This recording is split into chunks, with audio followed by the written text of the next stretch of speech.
দোহায় হামলার ঘটনায় কাতারের কাছে ক্ষমা প্রার্থনা করেছেন ইসরায়েলের প্রধানমন্ত্রী বেনিয়ামিন নেতানিয়াহু। সোমবার হোয়াইট হাউসে যুক্তরাষ্ট্রের প্রেসিডেন্ট ডোনাল্ড ট্রাম্পের সঙ্গে বৈঠক করেন নেতানিয়াহু। সেখান থেকে কাতারের প্রধানমন্ত্রীকে যৌথভাবে ফোন করেন তারা। সে সময় ক্ষমা চান নেতানিয়াহু। ওই হামলায় একজন কাতারি নাগরিক নিহত হয়েছেন। কাতারে হামলার পর আন্তর্জাতিক চাপের মুখে পড়ে ইসরায়েল।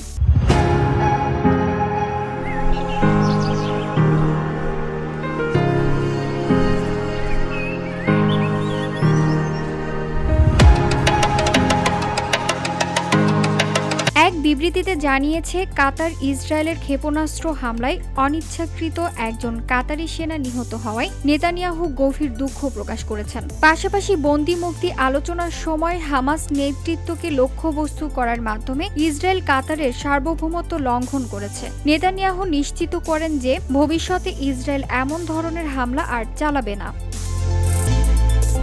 গত ৯ সেপ্টেম্বর চালানো হামলায় অন্তত ৫ জন হামাস সদস্য এবং একজন কাতারি নিরাপত্তা কর্মকর্তা নিহত হন। হামলায় লক্ষ্যবস্তু ছিল সিনিয়র হামাস নেতারা, যারা যুক্তরাষ্ট্র সমর্থিত যুদ্ধবিরতি প্রস্তাব নিয়ে আলোচনা করছিলেন। তবে হামাসের দীর্ঘ নেতারা এই হত্যা চেষ্টায় বেঁচে যান। VOD Bangla news desk.